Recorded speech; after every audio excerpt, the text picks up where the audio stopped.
السلام علیکم ورحمۃ اللہ وبرکاتہ۔ ناظرین کرام، وکیل نامہ کے ایک اور ویڈیو کے ساتھ آپ کی خدمت میں ایک بار پھر حاضر ہیں۔ آج ہم جس ٹاپک کے بارے میں آپ کو آگاہی دیں گے وہ ٹاپک ہے کہ اگر آپ کی کسی کے شخص کے ساتھ لڑائی ہوتی ہے تو آپ کو وہ زخمی کرتا ہے، آپ پہ وہ حملہ آور ہوتا ہے، تو اس صورتحال میں آپ اس کے حملے کے بعد وہ جب موقع سے چلا جاتا ہے تو آپ کس طرح اس واقعے کی FIR درج کریں گے۔ یہ ہمارے معاشرے میں ایک انتہائی اہم موضوع ہے۔ عموماً ہمارے معاشرہ اس سٹیج پہ پہنچا ہوا ہے کہ جہاں جاذبیت بہت کم ہو گئی ہے اور چھوٹی چھوٹی باتوں پہ ایک دوسرے کے اوپر حملہ آور ہوتے ہیں اور ان کو نقصان پہنچانے کے لیے بالکل ان کے دل میں یہ بھی نہیں ہوتا کہ یہ اسلامی معاشرے میں کیا اس کے ثمرات ہوں گے اور کیا اللہ اور اس کا رسول صلی اللہ تعالیٰ علیہ وآلہ وسلم اس بات سے خفا ہوں گے یا نہیں ہوں گے، اور نہ ہی اس کے قانونی پہلو کو مد نظر رکھا جاتا ہے۔ تو اگر آپ پہ کہیں ایسا کوئی شخص یا ایسا ایک گروپ آپ پہ حملہ آور ہوتا ہے تو آپ نے اس کے بعد آپ کو زخمی کرتے ہیں، آپ کو مارتے ہیں، تو اس کے بعد آپ نے کیا کرنا ہے، یہ آپ آج کی ویڈیو ضرور اینڈ تک سنیے گا انشاءاللہ، اور انشاءاللہ آپ کے لیے آپ کی زندگی میں یہ ایک کارآمد اور مفید معلومات ہوں گی۔ یہ جو ہمارے معاشرے میں آپ دیکھتے ہیں کہ جو بریت کا ایکویٹل کی جو شرح ہے وہ زیادہ ہے، اس میں ایک بہت بڑا فیکٹر یہ بھی ہے کہ عوام جو رپورٹ کرتی ہے پولیس کے پاس، اس میں رپورٹ میں چند انتہائی اہم چیزوں کا خیال نہیں کیا جاتا، جس کی وجہ سے کل کو ان کے اپنی اس غلطی کی وجہ سے جو مخالف ہوتا ہے اس کو فائدہ ہو کے وہ بری ہو جاتے ہیں، عدالت ان کو بینیفٹ آف ڈاؤٹ دے کے ان کو بری کرتے ہیں۔ تو اب ہم آپ کو بتاتے ہیں کہ جب ایسا کوئی واقعہ ہو جائے، آپ پہ حملہ کیا جائے یا آپ کے گھر کوئی ایک شخص آتا ہے یا گروپ آتا ہے، ان کے ہاتھ میں بندوق ہے یا پستول ہے یا ڈنڈا ہے یا سوٹی ہے یا چھری ہے یا چاقو ہے یا خالی ہاتھ ہیں، وہ زیادہ ہیں، وہ آپ کے گھر میں آ کے چار دیواری کا تقدس پامال کرتے ہیں یا گلی میں کہیں جا کے یا رستے میں اوپر آپ پہ حملہ آور ہوتے ہیں اور آپ کو زخمی کرتے ہیں، تو ایسی صورتحال میں سب سے پہلا کام آپ نے جو کرنا ہے وہ یہ ہے کہ آپ نے تھانے نہیں جانا۔ جی، آپ نے بالکل صحیح سنا۔ جو ہمارے معاشرے میں ایک مسکنسیپشن ہے، ایک غلط فہمی ہے، وہ یہ ہے کہ سب سے پہلے لوگ تھانے کا رخ کرتے ہیں۔ آپ نے تھانے کا رخ نہیں کرنا۔ اگر آپ کو چوٹیں لگی ہیں، اگر چوٹیں، یہ یاد رکھیں کہ اگر آپ کو زخم اور چوٹیں نہیں لگی اور حملہ آپ جھیل گئے ہیں، وہ زیادہ تھے لیکن پھر بھی آپ کو کوئی زخم یا چوٹ زیادہ نہیں لگی، تو ایسی صورت میں پھر آپ یقیناً تھانے میں جا کے فوراً فور آپ نے رپورٹ کرنی ہے اس واقعے کی۔ لیکن اگر آپ کو زخم لگے ہیں تو آپ نے ہرگز تھانے نہیں جانا، آپ نے فوراً اس موقع سے بھاگ کے جانا ہے اور جو قریبی سرکاری ہسپتال ہوگا، سرکاری، پرائیویٹ میں نہیں جانا، قریبی سرکاری ہسپتال میں جانا ہے، اور سرکاری ہسپتال میں جا کے جو آپ کا کیجویلٹی وارڈ ہے، جو ٹراما سینٹر ہے، جو کیجویلٹی وارڈ ہے، جہاں پہ لوگ سب سے پہلے جاتے ہیں، آپ نے وہاں پہ جا کے ڈاکٹر صاحب کو ملنا ہے اور ڈاکٹر صاحب کو مل کے فوراً یہ آپ نے بتانا ہے کہ یہ جو زخم مجھے لگے ہیں یہ مجھ پہ آج حملہ ہوا ہے، اور جیسے ہی آپ ڈاکٹر صاحب کو یہ بتائیں گے تو ڈاکٹر صاحب فوراً اپنے اٹینڈنٹ جو اس کے ساتھ نائب قاصد وغیرہ ہوگا اس کو بھیجے گا،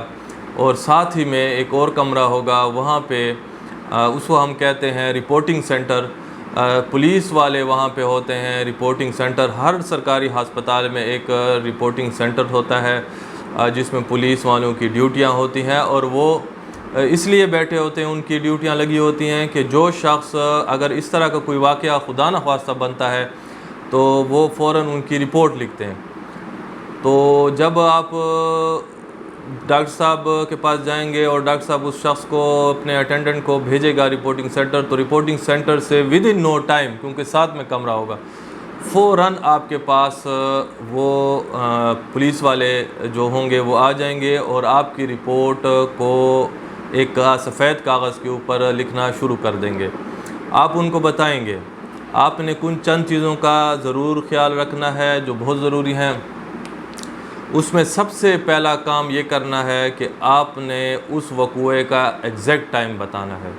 یہ یاد رکھیں، یہی ٹائم آپ کو، جب تک کہ کل کو کسی کیس نے ٹرائل میں جانا ہوتا ہے تو یہ جو وقت ہوگا اس کو آپ نے یاد رکھنا ہے۔ اگر بالفرض یہ وقوع ہوا ہے صبح 10:30 بجے کا، تو آپ نے بتانا ہے کہ 10:30 بجے کے وقت مجھ پہ حملہ ہوا۔ دوسرا آپ نے جو کام کرنا ہے وہ یہ ہے کہ آپ نے اس حملے کی جگہ بتانی ہے، وہ مقام بتانا ہے کہ جہاں آپ کے اوپر حملہ ہوا ہے۔ یہ بڑا امپورٹنٹ اسپیکٹ ہے کہ آپ نے اس جگہ کا تعین کر کے دینا ہے کہ بالفرض فلاں جگہ فلاں گلی میں کھڑا تھا، 10:30 بجے کا ٹائم تھا کہ جب مجھ پہ حملہ ہوا، یا مجھ پہ گھر کے اندر 10:30 بجے یہ لوگ آئے اور انہوں نے حملہ کیا۔ وہ مقام کا بتانا انتہائی ضروری ہے۔ اس کے بعد جو تیسرا اس میں اہم پہلو ہے وہ یہ ہے کہ آپ نے جن اشخاص نے آپ پہ حملہ کیا وہ ان کے نام بتانے ہیں، ان کی ولدیت بتانی ہے، قومیت بتانی ہے اور سکونت بتانی ہے۔ اگر بالفرض آپ کو صرف ان کے نام آتے ہیں، اگر بالفرض سمجھ لیتے ہیں کہ 5 لوگوں نے آپ پہ حملہ کیا، 3 کے نام آپ کو یاد ہیں، اور 3 میں سے اور دو آپ کے نام آپ کو یاد نہیں ہیں، اور 3 میں سے بھی آپ کو 2 کی ولدیت اور قومیت کا پتہ ہے، 1 کی ولدیت اور قومیت اور سکونت کا پتہ نہیں ہے، تو آپ نے بتانا ہے کہ 2 اشخاص فلانا ولد فلانا قوم یہ اور سکنہ یہ تھے، جبکہ 1 کا نام تو یہ ہے، ولدیت سکونت قومیت نامعلوم ہے، اور 2 جو تھے وہ ان کے ساتھ تھے جن کو میں سامنے آنے پر پہچان سکتا ہوں، چونکہ وہ غیر تھے، پہلی دفعہ آپ نے دیکھا تو اس لیے آپ ان کو بائی نیم نہیں جانتے، نام سے نہیں جانتے۔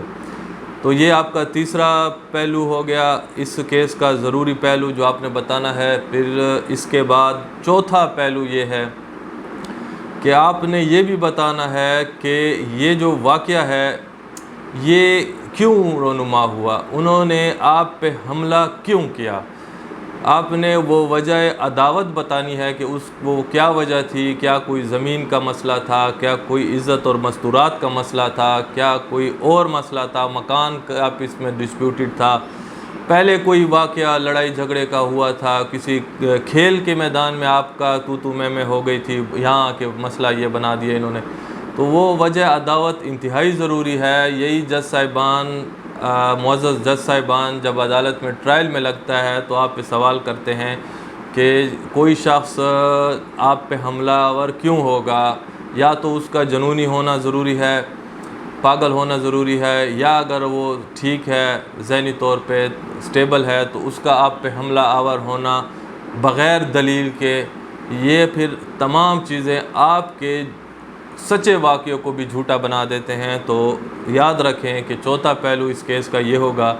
کہ آپ نے وجہ عداوت ضرور بتانی ہے کہ کیوں حملہ آور ہوا۔ تو 5ویں ضروری چیز یہ ہے کہ آپ نے ان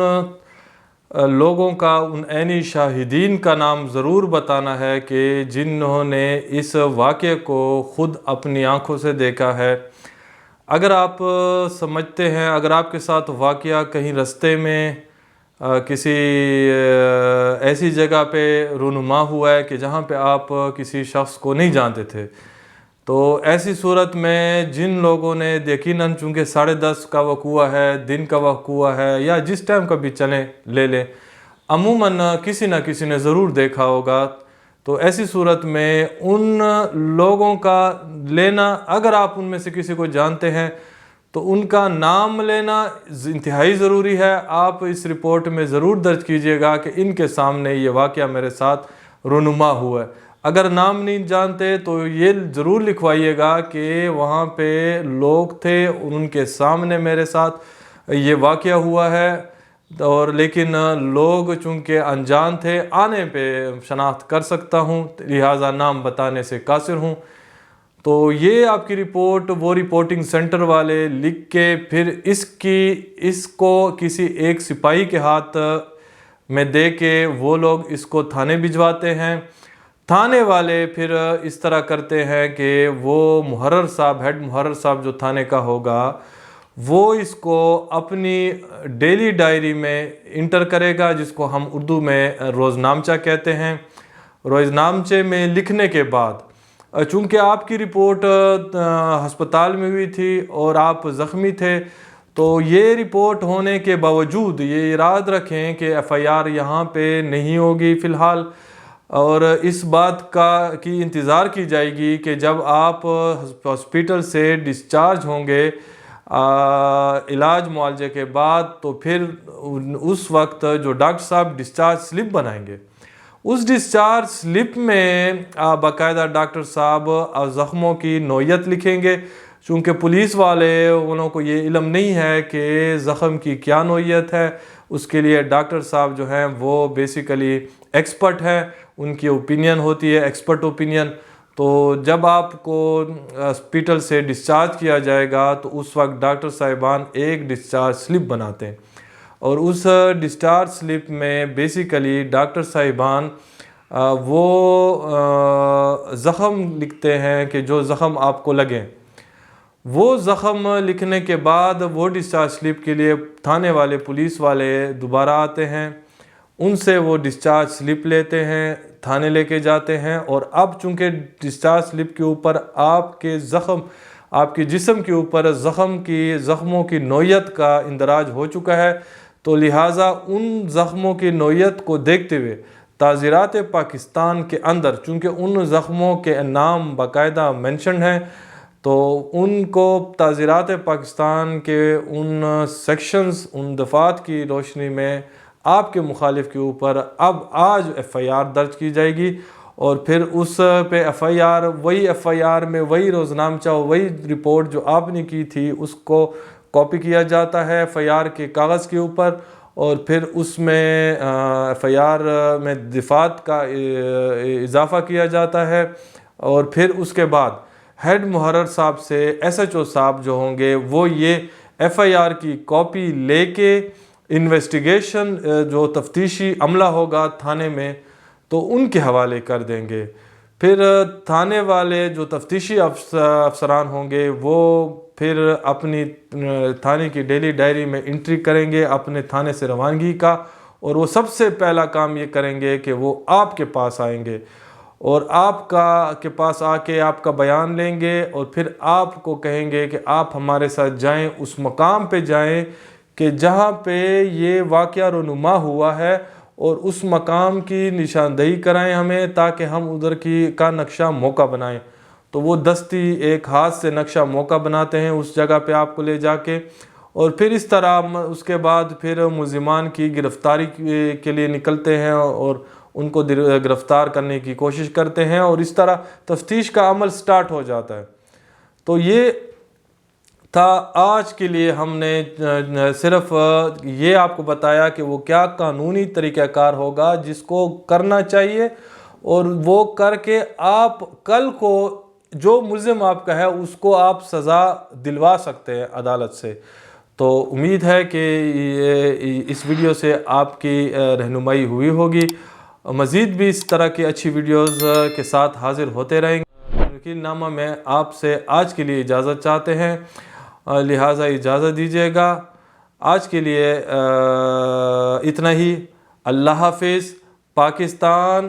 زندہ باد.